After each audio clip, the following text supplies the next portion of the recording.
Hey, are you on, Colin? I am indeed. Hey, buddy. Hey there.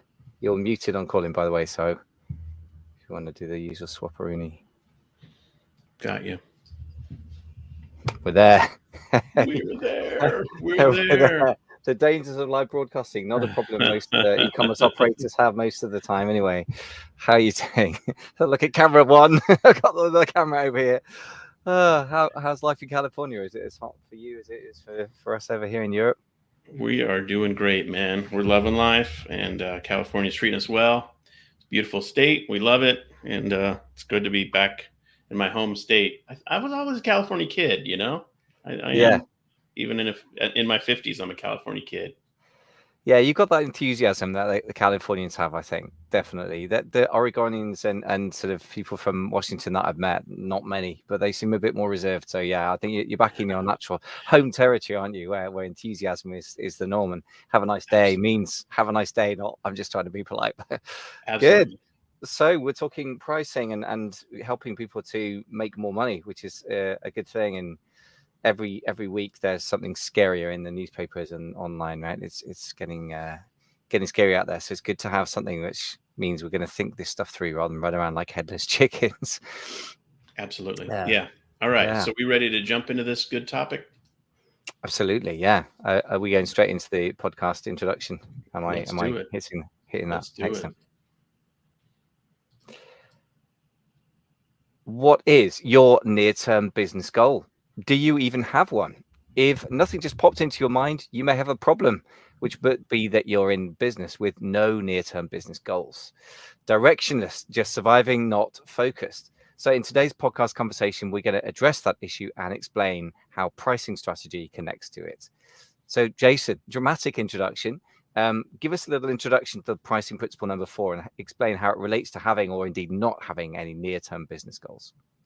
Yeah, well, I think this is a vital topic to discuss. And really, the gist of it is we need to make sure that our business goal is aligned with our pricing strategy, or really, it's aligning our pricing strategy with our core business goal. And, but that begs the question, well, what is your business goal?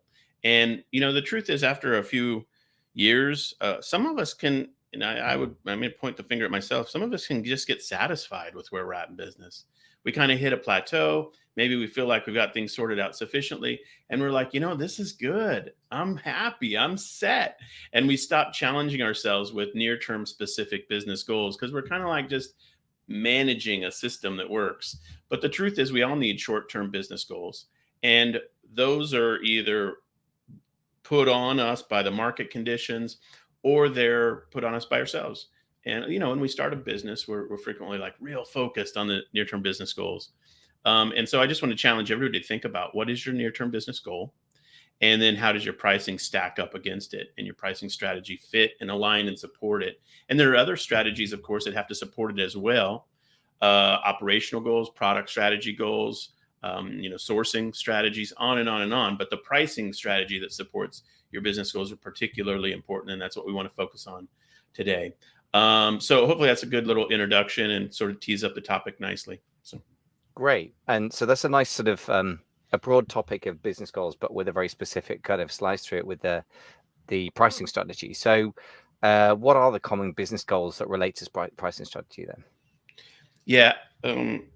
I think there's a whole set of them. I mean, there's more than we could ever even name together here. But I think I brainstormed a list before we started the conversation, and you done a few as well. And so let me just mention a few, and then we'll dive into a few of these and do sort of a deep dive into them. But there are a lot of goals. The first goal when you think about launching a new e-commerce operation would be maybe it's to make $1,000 a month, through your business. That's a good first goal. That was our first goal, and we did that for it was 18 months or more. But before anything really changed, and that was just the goal we strove for. We were on eBay back in the day, 2007, and that was the first good goal. Second goal might be building a bigger audience. Maybe you've got a business that requires a large audience, and you want a lot of followers, different social media platforms, big email list, something like that. That's a different business goal. Third one might be launching a new private label brand or a new product, or even launching a brand in its entirety.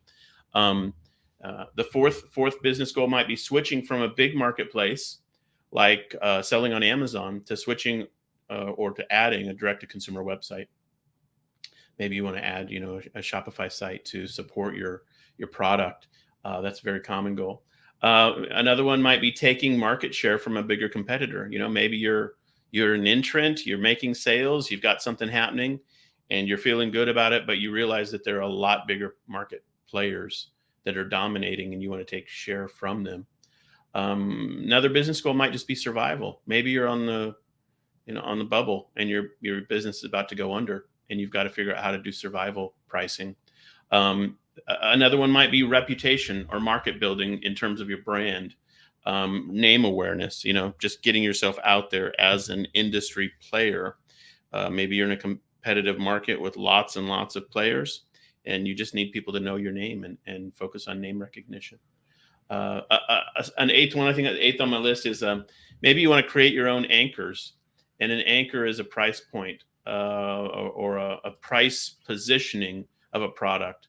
That's a whole different, I think we'll get into that as we talk about chapter 9 of pricing power. But those are 8 business goals that are pretty common. And again, all of us have different places we're at in our business, and your goal might be different than any of these. But those are some that are common, that are top of mind for me. Michael, I know you've got a few others. What are your thoughts on this? Yeah, I think there's pretty common goals and very good goals. They're pretty concrete. I've come across in the private label and Amazon focused, more narrow world that I tend to inhabit, I guess 3 other goals. One is doubling revenue. And I always question that as a goal. Everybody seems obsessed with doing that. I don't know why. It's like, going to double this year. Okay, why are you going to do that? An old business coach of mine, Dan Bradbury, went to, I can't remember the name of the guy he went to. He's really good. I think it's, he's written a book, and I'll look it up and I'll put it in the show notes. But the guy who went to see, Keith Cunningham, I think it is, written a book called The Road Less Stupid. And I think Dan went to him and said, I want to double my business next year. And he sat back and there was silence. And he said, I think that's possibly the stupidest goal I've ever heard, or something like that. So I'm not saying that sounds a bit aggressive, but I do not endorse this. But nevertheless, it's got to be a bit more mindful than that, because why are you doing this? Is it because you think you're going to double your profit? Okay, well, then why don't you just say, I want to double my profit, which to do with the pricing question, right, may be a very different thing from doubling revenue. The other things, however, which I think are excellent goals, which are very, very common and very real things, are creating a sellable business for the future. I took on a new mentoring client yesterday. He's got that very goal within, say, 3 years, and selling a business within the next 12 months. And we've had a member of the mastermind recently sell a business. And of course, that means you've got to think quite differently about near-term pricing and profits, really. So, yeah, those are the other things. You mentioned doubling profit. So you had doubling revenue, doubling profit, creating a sellable business for the future, and selling your business in the next 12 months. We've worked with clients on all of those goals, actually. And these are, I like the doubling your sales. I like the doubling your profit goal a lot more, because the truth is big doors swing on little hinges. And many times you can end up doubling your profit without really increasing your top line revenue very much, because it's an operational efficiency thing. And it's a strategy thing, and pricing really plays into that very, very nicely. So I like that one a lot. Okay, so that's 12 business goals. And we could do a whole podcast just on these and really geek out over all of those, but that's not really the emphasis of today's show. Today's show is really all about trying to figure out how to align pricing with your business goal. It's sort of a 2-step maneuver. It's not good enough to just jump off the diving board. You've got to do some kind of acrobatic thing in the air before you hit the water to get any points. You've got to do something interesting for the judges to say, yes, that worked. And so the question is, how do you rig up pricing to support any one of these? And that's what we want to talk about a bit more today. So, yeah. Great. Well, so now we've been very rude about the doubling revenue goal. Maybe we should take one or two of them that we're a bit more polite. I'm particularly biased towards the switching from a big marketplace to adding D2C site sales, because I've got 2 or 3 clients who are doing that.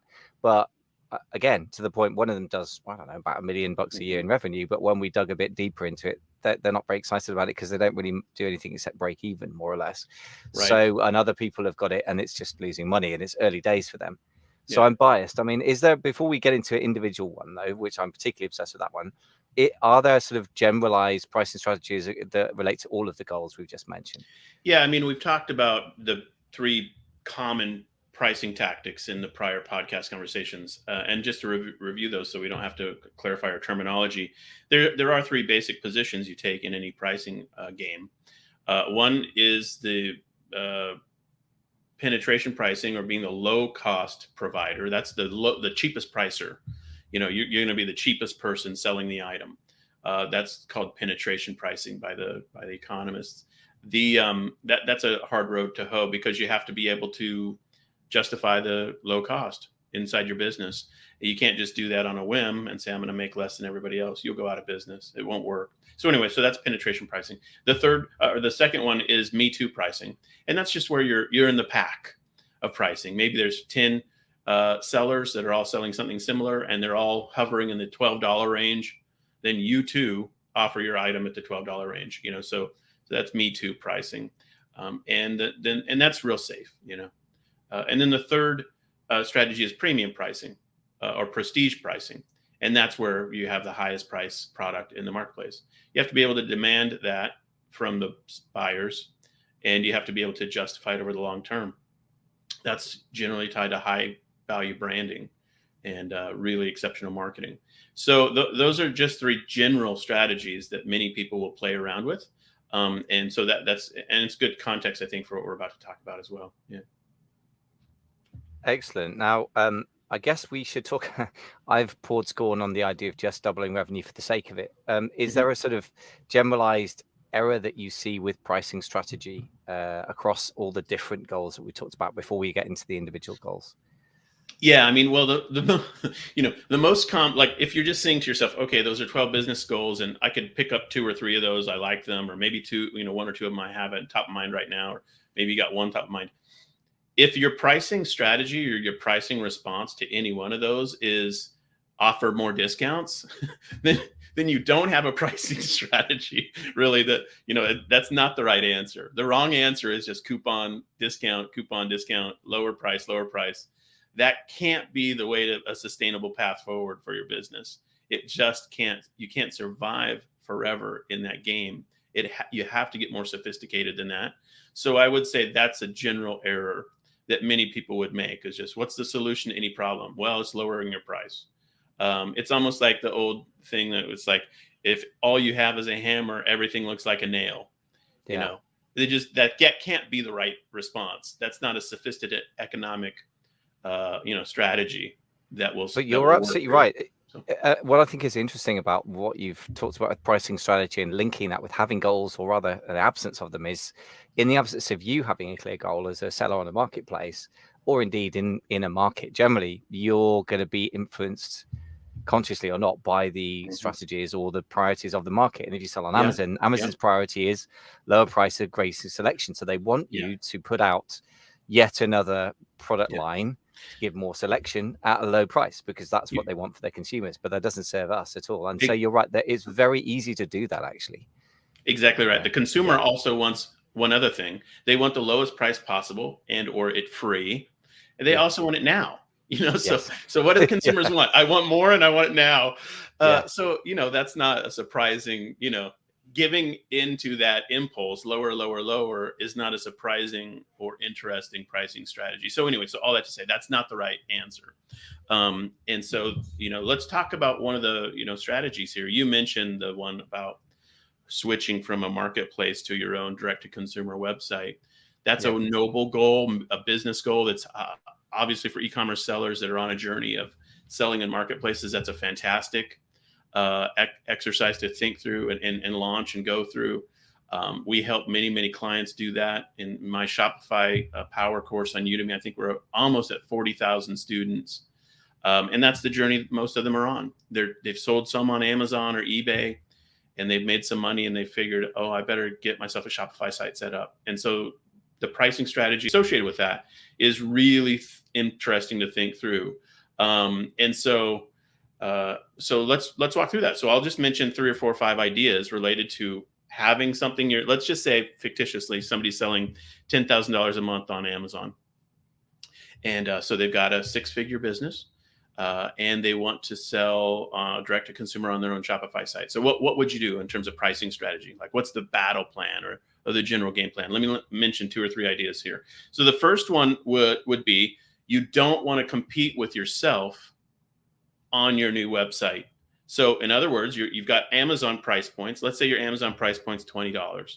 You don't want to launch your Shopify price strategy and say, I'm going to sell for $19 on my Shopify site because I have more margin, because Amazon's not taking, the costs out on their side, so I can sell for cheaper. That's a really stupid thing to do. So you don't want to do that. And the reason you don't want to do that is, first of all, Amazon could see it, and the marketplaces are very sophisticated now. And if you end up changing your prices on different places, it can cause real problems. In fact, you can end up with, we've had clients have this happen, one price on Chewy and one price on Amazon, and Amazon gets mad at the Chewy price, and the Chewy price people don't care. They'll do sales or whatever, and it actually ruins your sales opportunities on all the places because you or someone else has fiddled around with prices. The other thing about not competing with yourself is, if you sell your product for, let's say, $19 on your own website, and then you sell it for $20 on Amazon, what you're expressing to the people who really look into it, the people who are really investigating who you are and what you're doing, is a lack of integrity. And it's a lack of pricing integrity. And you could argue and say, no, it's not. Everybody does this every place. No, really what you're saying is, if you buy it on Amazon, you get it for $20. You buy it on my site, you get it for $19. Why? Well, because. Well, because you have no actual justification that makes sense, is a dumb positioning strategy for pricing. So don't do that. Okay, so that's the first thing, is don't compete with yourself publicly. But what you can do, this is really, really valuable, and why Shopify sites are super valuable to e-commerce operators, is you can discreetly discount, or you can create non-direct or non-obvious opportunities for better pricing through your Shopify site. How do you do that? You can do that through having loyalty points program.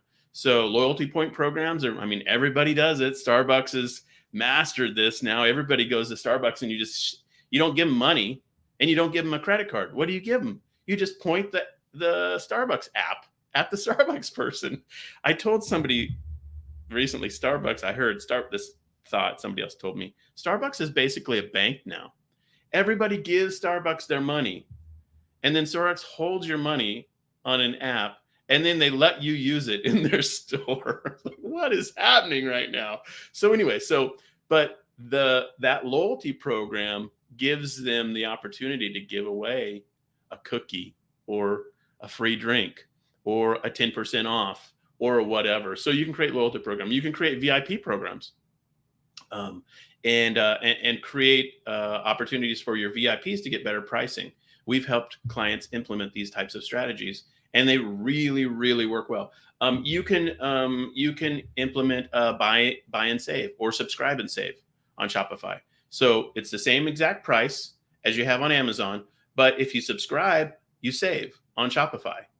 And that's actually on Amazon as well. So you can mirror that on Shopify. So these are just Shopify tricks of the trade or apps technically, that allow you to have a better pricing strategy on your Shopify site than you would find on Amazon. So that's the second thing. Third thing, and then sorry, I know I'm like just going here, but third thing is you could create upsells and cross sells that really increase your average order value. So you want to have average order value on your Shopify transactions be as high as possible. And you do that through upsells and cross sells. So, and so there's a secondary product concept there you're playing with, and the pricing for it is the object that you're playing with, not the pricing for your primary product. So all these things work together on a Shopify site to create the context in which you're, again, mirroring the Amazon price, so you have integrity, but you're really creating a context in which there's a real good reason for people to come and buy from you on your Shopify site. So that's just a little bit, I guess, of what I would think in that regard for that specific business goal. Yeah, I like it a lot. I like the idea of showing you kind of confidence / integrity around the pricing. I think that is actually more important than people think. Um, and yeah, giving discrete pricing is that's got to be the way to go. And the thing is, it feels logical as a consumer, right? It makes sense to me that if I buy more from you or that I commit to you rather than your competition, that I get a bit of a discount. I mean, it doesn't feel weird. Hmm. Tell me about this average order value piece. So I've got had a client the other day. He was talking in the mastermind. He's got a direct to consumer site. He's getting about $20 cost of acquiring customers. So he's actually selling. I think he's done a nice job on branding. He's actually getting about a 3% conversion rate, which for me, off I think Google shopping ads, is pretty good.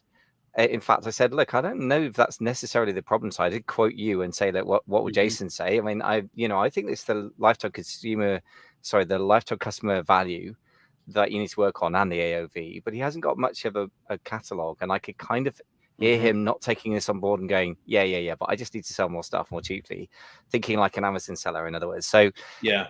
how do we deal with that if we don't have much of a catalog of products yet?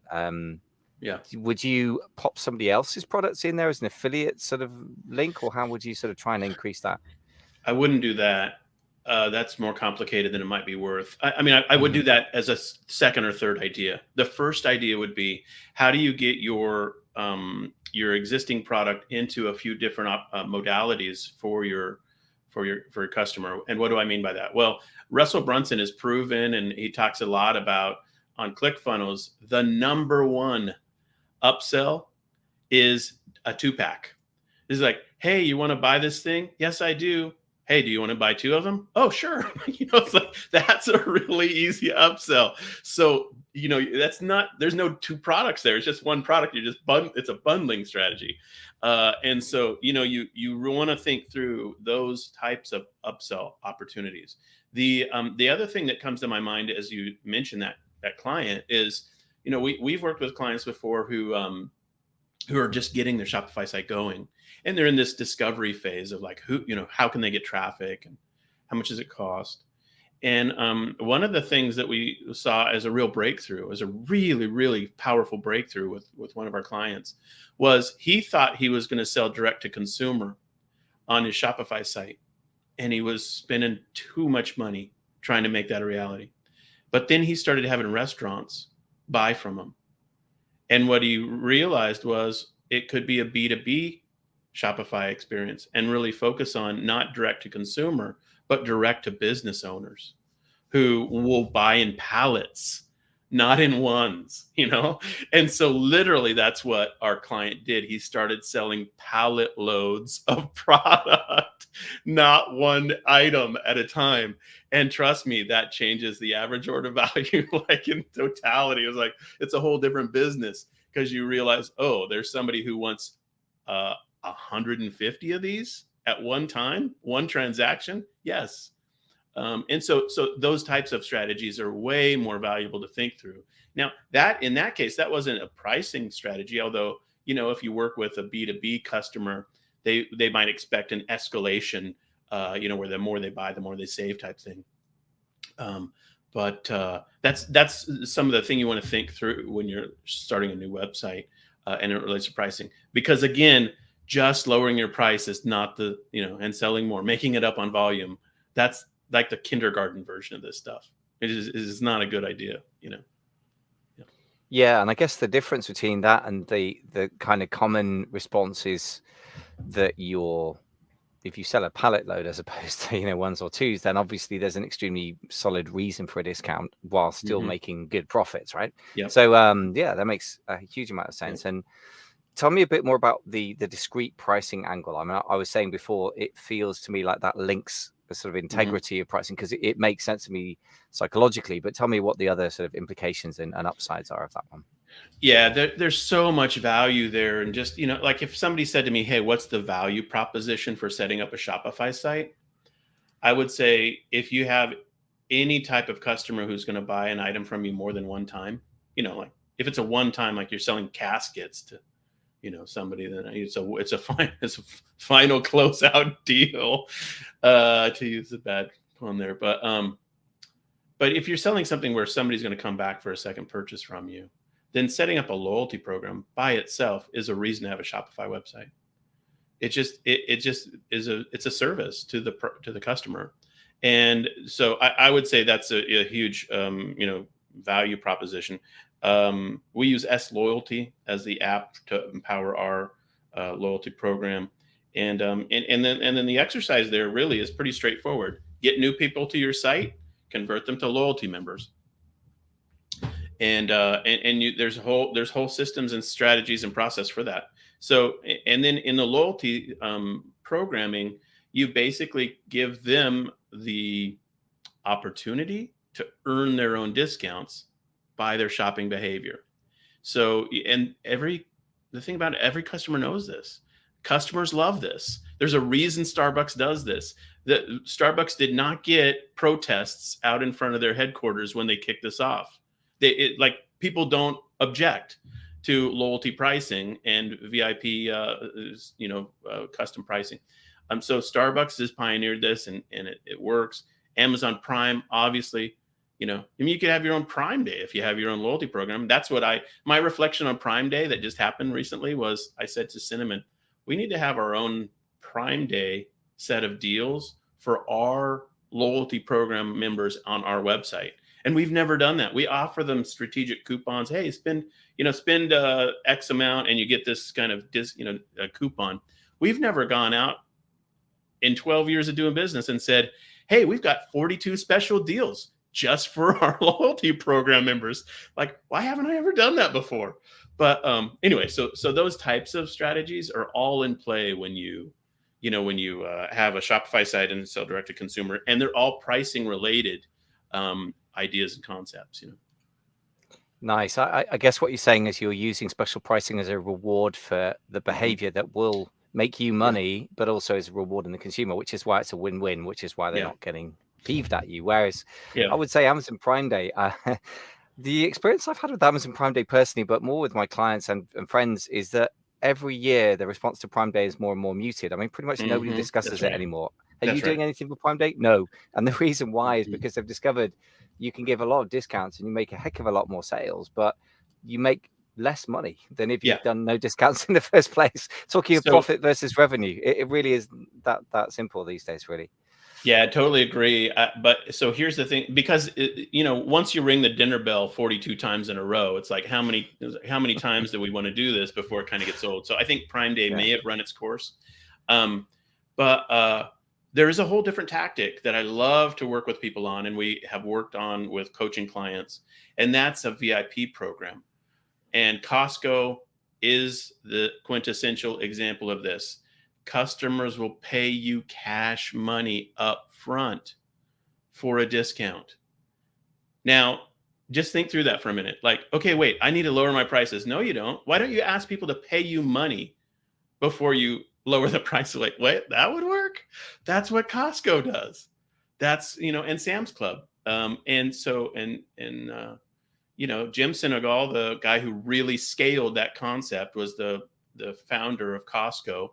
And I tell this example in every other podcast, so apologize if you've heard it a million times. But I listened to him in a lecture one time at Northwest University up in the Seattle area, where he's close by their headquarters. And somebody asked him why he doesn't sell a 50-count bottle of aspirin, and he said because customers would buy it. And that's a pricing strategy comment. And what did he mean by that? He meant he sells 500-count bottles for a lot more money, and that's the only thing he offers. But on top of that, people have paid him money to walk through the front door.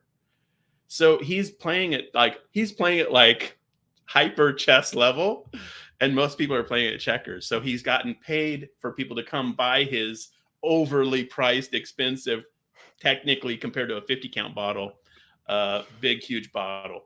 So you get the idea. But a VIP program, every Shopify store owner can do a VIP program model. It could be a whole course. It could be a whole, big ticket training and all that. We do this with our coaching clients, where we walk them through how to get a VIP program established. People pay you monthly or annually for the right to buy your items, or get them at a discount. And so that's a little bit of what goes into this whole idea of loyalty and discreet, selling of your items, rather than just having it bam on your homepage of your Shopify site for $10 instead of $20. You can't do it that naively or simply. Yeah, I love this. This is I love the passion you got about this, and also what strikes me is you're articulating kind of almost a business model. At least it's very, very powerful for your cash flow and Hmm. profitability, but it's very much a pricing strategy, isn't it? Because ultimately, it's Hmm. price and consumer behavior and how you reward behavior rather than being constantly the person to move first and lower your price. You're saying, well, if you want lower prices, come over here and you can have it, but you got to pay me Hmm. first. I mean, Hmm. it's kind of genius, I have to say.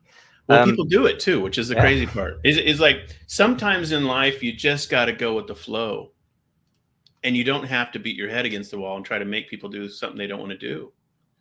People like loyalty programs. People like VIP programs. And yeah, so if the customers like it, do it. If it's yeah. beneficial to you, why wouldn't you, So, Yeah, I think also the psychology that I love about this is that you're really creating something a bit exclusive, and something can only be mhm, exclusive if there is clearly and consistently a difference between what you get behind the velvet curtain and what everyone else mhm. gets. Like either you That's right. don't get to enter the store Costco style, or you get your widgets for $20 as opposed to $15 plus some extra thing. Yeah, And I really like the psychology of that because that appeals pretty universally. Actually, it's a sort of them and us kind of. It's a bit like business class on a plane. It's the same flipping plane, isn't it? It's not really yeah, that much different, but they yeah. charge 10 times as much. I'm sure that's where the only profit in any airline, if it is at any point profitable, most airlines aren't. I'm sure that's where their profits come from, right? It's That's that right. exclusivity. So yeah, I love And that. it's a pricing strategy then. Is it, and a little bit of the, I mean, there's a whole bunch of elements to first class in an airplane, but in general, you're right. It starts with sort of justifying the high price. Yeah. You're sitting in a sort of aluminium sardine can with everyone else, right? Yeah. It always absolutely blows my mind how much the airlines get for first class. Although It's just, you know, those Emirates first class seats, man, if you have been on a big international flight on the Emirates lately, those things are like an amazing. You get your own cocoon of awesomeness. Anyway, all right, that's off topic, but let's keep going. You want to do another one? Do we have time to do yeah, another one before we I've wrap? not been on Emirates. I obviously do lots of cheap little hops around Europe. I've not done the Emirates thing yet, but maybe one day. So, yeah, let's talk about that. I mean, what interests me the most with the people that I work with these days is trying to take. We could talk survival, but that's a bit depressing. Let's talk about taking market share off bigger competitors because that's Hmm. really what the feisty competitors out there really want to do. I've just been listening to Shoe Dog by Phil Knight, the founder of Nike. Hmm. Absolutely riveting. I've been really looking forward to listen to it while I've been out running, ironically enough. And he was obsessed with taking market share off Adidas or Adidas, however you say it. So Yeah, that mirrors some of the e-commerce operators I know. They're very conscious of competing. So how do we yeah. actually do that with pricing? Mm, I think that's a whole different. I think that's a big podcast conversation. What Okay. if we do? Okay, I'll counter your proposal. What if we do getting your first $1,000 in sales? Okay. Is Yeah. that okay? Let's tell us about that. Yeah, yeah. Let's do that. That's pretty common as well. Well, I think because it serves new sellers, entrance into the market pretty good. So let's do that one. Let's do that one. So okay, so let's pretend that what you want to make your first $1,000 a month in sales, and you're launching yourself on a marketplace. Maybe it's Etsy, maybe it's eBay, maybe it's Amazon, maybe who knows? Maybe it's Craigslist, whatever it might be. Um, Let me mention two or three strategies. So the first thing that you want to do when you're a new entrant into a marketplace is, first of all, you realize you don't know what's out there. There's so many things you don't know. You don't know who's out there competition wise. You don't know what the customer will pay. You don't know if there's a low cost leader that has a strategic advantage that you don't understand. Like maybe they own the, whatever it is. They own the gold mine, or they own the oil well, or they own their father-in-law owns the entire forest of teak wood in the Amazon, and you didn't know that, and you don't have that strategic advantage, or there's something you don't know there about the low price person. Maybe there's something you don't know about the prestige pricers either. Or maybe you don't even know, hey, I don't even know if there's a prestige pricer in this market. So there's so many things you don't know when you're going into a new market with a new product. I would always suggest people enter that market with Me Too pricing.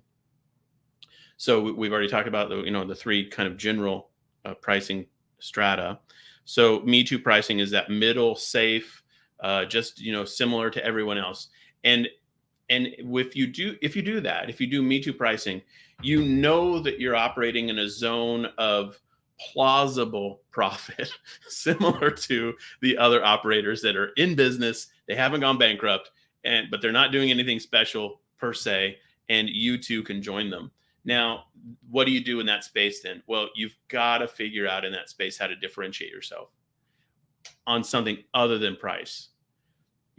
And so the first step is to differentiate yourself on something other than price. And what could that be? Well, maybe it's speed, maybe it's beauty of the packaging, maybe it's there's some kind of how to educational content bonus, maybe there's some different structure of the product itself that makes it more valuable. There's a whole list of things you could geek out over about how to differentiate yourself. And then once you find that point of differentiation, like, okay, no one is doing this for, in this way, with this color palette, for this certain type of customer, you find your point of differentiation. You really have to hammer that home and lean into that in everything you do. Copywriting, the brand concept, the presentation, the videos, the social media handles, everything you do, you have to lean into that advantage or differentiation. And so that's step 2. Step 3 then would be to begin to explore either the penetration pricing or the prestige pricing tactics and strategies, because you'll know more. You'll get to that point where you say, okay, I'm getting to the $1,000 a month in sales, and you achieve that milestone. You'll start to see who else is in the competitive space, and you'll really start to understand, is there a prestige pricer in this space? And I'll just say that, all things being equal, if you enter some niche, and there's so many out there, this is a true situation. You could enter a niche and there's no prestige pricer. And if you enter a niche and there's no prestige pricer, you have a massive opportunity to be the prestige pricer. Now, will a customer allow for there to be a prestige pricer? Maybe not. Maybe it's a commodity and no one's going to pay you a penny more than what they could see everywhere else. Maybe they just don't care. Maybe there's no brand prestige objectification of the item in the mind of the consumer to the degree to which they'll pay for it to be, nicer than anyone else's. But maybe there is, and you just don't know it. So these are the things you have to learn. So anyway, as I would approach a first entry into the market, this is what I would do. And we did this when we started on eBay in 2007. The first thing we did was we did $1,000 a month, and we didn't do anything special. We in fact, we listed our auctions back then for a starting price of 1 penny, and we let there be no pre-sale amount, no minimum amount that the item would sell for, and we let the market dictate the price. And so anyway, so this is how I would approach it. And I think that gives you a lot of optionality, and it lets you learn, which is the most important thing as you're beginning to sell a new product for a new price. So hopefully that helps a little. Yeah, very interesting. I mean, a couple of reflections. First of all, the last thing first. I think the fact that you sold on eBay, which is an auction, is a more brutal analysis of what the market really values any individual item at. And so that's something that's harder to sort of emulate, because I guess you are making dolls one at a time, right? Handmade. Whereas the typical Amazon private label seller has the opposite problem, where they have to import at least 1,000 from China, and then they're sitting there, and to the person with the hammer, everything looks like a nail. To the person with the product, times 1,000 in your garage or in an Amazon warehouse, everything looks like you better get rid of it right away. So yes, but can I just give you one one pricing tactic for that please. Example?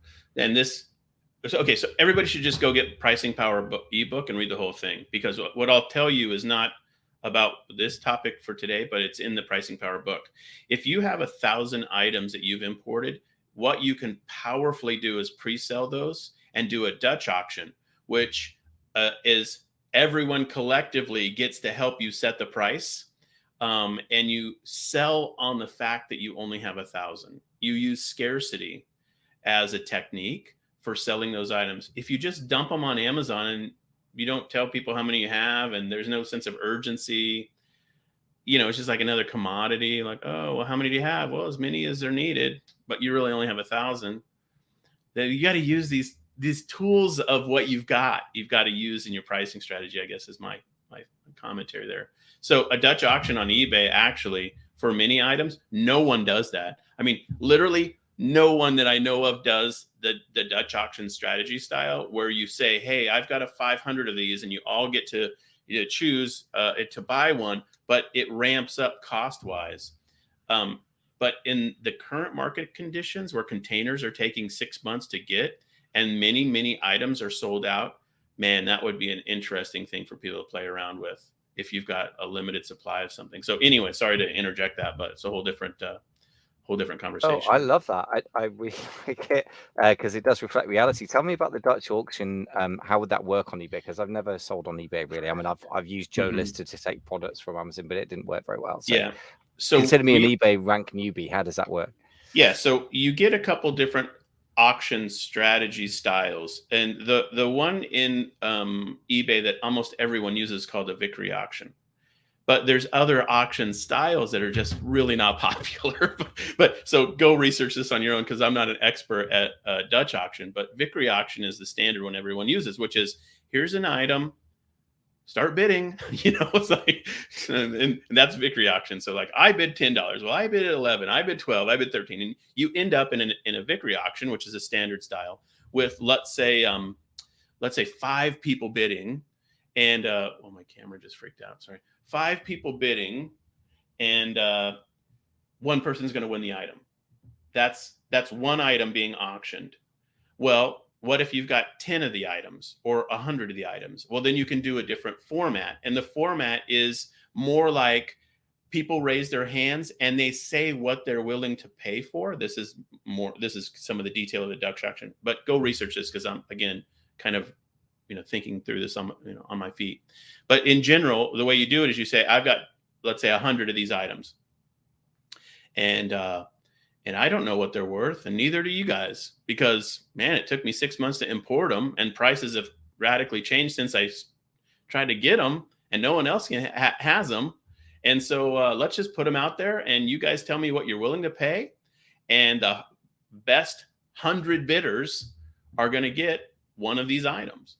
And so then what happens is people start setting a floor, like, well, I'm willing to pay $10, and so are 99 other people. Well, the floor just became $10. Well, 101st person who comes in was like, dang it, if I want one of these, I got to pay $10 or more. So I'm going to bid $11. And what happens is it escalates the entire cohort of prospective buyers. And if you run those properly, you'll end up having a market clearing price that everyone collectively has agreed to. And as the seller, you get to say to yourself, I didn't set the price. I'm not price gouging. I had 100. I put it on eBay. Collectively, 100 people told me that they were all willing to pay $82.50. And that's awesome.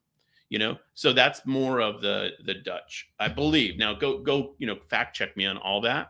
But yeah, that is a whole different way to construct a pricing strategy, which this gets back to our eBay work originally in 2007. And I love this stuff, because what I could say in eBay when I set my price to a penny, but my item went for $500, and people would get mad. Like, how could you sell that for $500? That's so unfair. I'm like, I didn't set the price.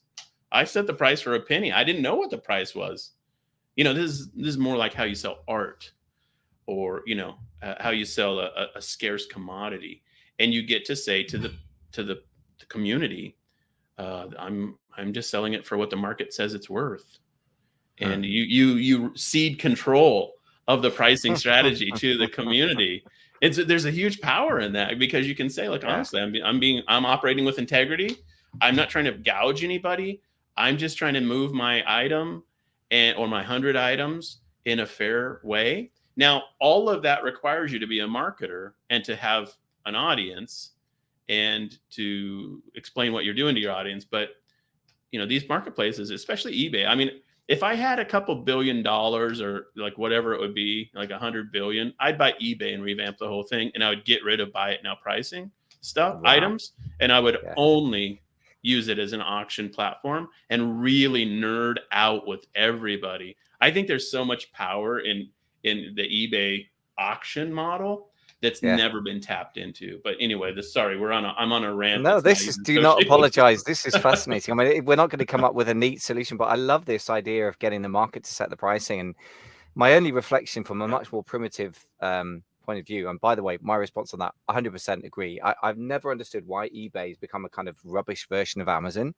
Yeah, Instead of being what it is. I think it's yeah, as a positioning error for eBay, a massive error. Although yeah. they've never got on the phone to me yet to ask my opinion, so maybe they know a thing or two about auctions already. Maybe But they do. I don't know. maybe they do. But anyway, I mean, having never sold on eBay, I have zero right to say anything. But what I would say is this: and knowing Amazon pretty well from the seller side, Yeah. there's the talking about the market setting pricing. I mean, another way of putting it is that I think the market always sets a price by Mhm. its behavior. And I think you've got to Yeah. accept the initial verdict. And then you've got three main options that I've seen. I mean, the first one is you can work super hard on the listing to really articulate the differentiation points of the product. And a lot of people Mhm. don't do that well. If they're good at creating products and operations, they're often not amazing at marketing, in which Mhm. case hire somebody who's good or get good at it. And we've seen a lot of members of the mastermind really improve their marketing chops. And you can get very unsubtle differences on Amazon very quickly because they've got a lot of traffic. We've even seen somebody who was pretty good at marketing and we just ripped the listing apart and they went from a 30% conversion rate to 40% the next month. It was very neat and we all felt good about that. But that's the first thing. The second thing is if it isn't different, though, you are going to have to develop the product or the packaging, and that's expensive. And that's why the third option may simply be accept the market has spoken and accept Mhm. that this is how much of the product you're going to sell at this price. And if it's still profitable but not exciting, keep selling it, but don't put a ton of extra money and time into something that has not got much potential. And that's often the wisest course. Or sometimes the fourth option is accept the market spoken. It's never going to sell at a profit unless you do crazy things to it. And that money and effort would be better spent elsewhere, and just stop selling it, which is brutal. But Yeah. I'm honestly the most grown-up people in the mastermind, the most relaxed people in the mastermind are cutting products left, right, and center. And like this, the most relaxed person has got the biggest revenue there. And they've been working with a Yeah. business coach, and they've just basically advised them to cut a lot of their product lines. Yeah. And they've cut a lot of their product lines, and they're looking relaxed. They've cut a lot of staff, so they've cut overhead. And I've never seen an e-commerce seller look happier about life, despite being in a slowdown. I Yeah. mean, sales are much lower than they were 12 months Yeah. ago. And that's because they've cut the dead wood. So there you go. I think all of which is to say, to your point of the market dictating price, I think the market doesn't necessarily dictate price unless you let them, but the relationship between price and sales velocity Yeah. is Yeah. set by the market, I believe, just all the time. And Yeah. that's what people try to control. And that's like trying to, being, Sisyphus with a boulder pushing it uphill, or King Canute in the sea, or whoever you like. You just can't control these things.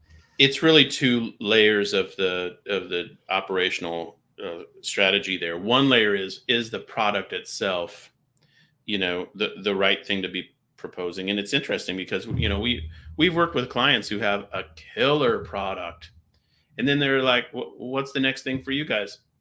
Launch another thing. And they launch the second thing and it's a total dud.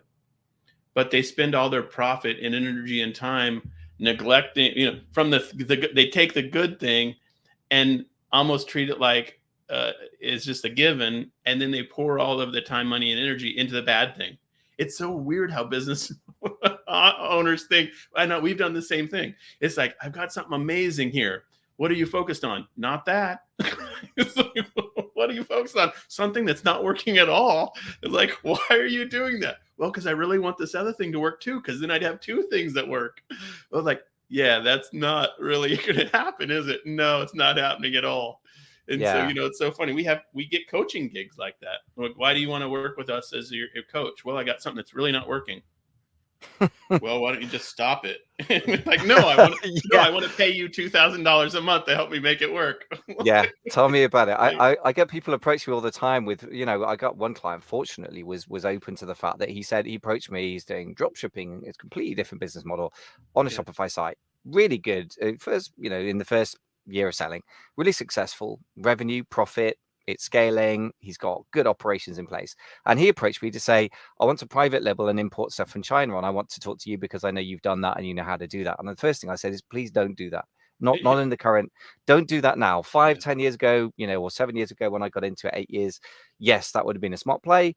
Right now, no, don't do that. And he's not even doing private labeling Did he listen to anymore. you, or did he go find He another did. coach Yeah, who I would help said him? to him, the biggest challenge for you, you have products that are made of Yeah. steel. You're in a famous area for steel making of the UK. My challenge to you is go and find somebody literally 10 miles down the road. And that's exactly what he did. To be fair, he did Yeah. exactly what I Yeah. suggested. And the economics of it were better and the supply chains are better. But in the end, he's doubling down on what's working. Thank goodness, the drop Mhm. shipping, because Yeah. it's working. And like, to your point, doubling down on what works is, I mean, there's one reason this mastermind member looked so relaxed the other day. They are actually having the courage to, with the help of a really good mentor who's very, very experienced, 8, 9 figures in or whatever in retail over his time. And they've had the courage to cut the dead wood. And as a Yeah. result, the business is not under the pressure of Yeah. trying to push that boulder uphill. And to your point, sunk cost is such a huge thing. We'll get it. And I don't think you can really solve it for yourself because you Yeah. can't look outside your skull and see yourself from the outside. It's just not Yeah. possible. I think that you just have to have somebody look at it, and you Yeah. have to trust their answers enough to do it. I think those are the two things that strike me. Yeah, it's so right. And many times as business operators, we do this where we see a shiny object in an adjacent area, and we think, man, we too want to be in that space, whatever it is, and we somehow neglect the one thing that's working in exchange for the thing that's not working that we're trying to make work. And it's so interesting that we do that. And the wiser path sometimes is to say, nope, I'm not going to be tempted. I'm just going to double my sales or my profit, on that one thing that is working. I'm going to figure out how to make a 4-pack, how to make 100 pallet-sized version for the B2B people. I'm going to figure out Yeah. how to get it into Home Depot. I'm going to figure out how to get it into Ace Hardware or into restaurants or whatever. Those are the harder things to do with a product that's really working. And so that's this is a whole different podcast than what we started with, but there's so much nuance here about business decision making that I think is really, really a challenge, and all of us face these struggles together. It's like it's common to all of us as e-commerce operators. It is. All I would say is, although we have sort of ended up going down a bit of a rabbit hole, but I would say it all does relate back to pricing. I mean, one of the Mhm. things this person I'm talking about in the mastermind does is that they are very keen whenever they can to raise prices. They're always trying to raise prices, but they Mhm. test them. And if they result in terrible sales velocity, then they'll bring them back down. But I think the acid test of a product is, have you got pricing power, to use your Yeah. phrase that you use Right. all the time, and indeed the title of your book. If you don't, then it's not that great a product, which doesn't mean you should stop selling it, but you certainly shouldn't be spending all your time and efforts Mhm. on that single product unless your overall branding needs work. But my experience is the market speaks. It's normally giving you a pretty major hint. You can probably squeeze a bit of extra profit out, and you should, by redoing the packaging. That's a fairly cheap and relatively Mhm. straightforward thing to do Yeah. without screwing up the product and getting quality control issues and so forth. And you definitely should maximize the listing Yeah. to sell. That's something you should do. But that isn't going to save your product from being bad to good. It will get a good to really good, or a moderate Yeah. to moderately good. And that's all, in my experience, you can do. And it's just Well, accepting reality is hard, I think. the accepting reality is hard for entrepreneurs because we get where we're at by not accepting reality. It's Good like, point. I Yeah. got a good product and a business because I said I'm going to impose my will on the world, and I got to a point where it worked. And so the temptation for the entrepreneur is to say, yes, I did that once, and now I can impose my will on the marketplace with another product. And many times that's just not true. Mm. And I spent a long time, 10 years, between first hearing about e-commerce selling to selling online. And I thought for 10 years about different products. And you know, you can talk yourself into something being a reality when it's not a reality. And I think, to your point, is in this comment, is you have to test a thesis. Like, okay, can I launch this product and can I sell?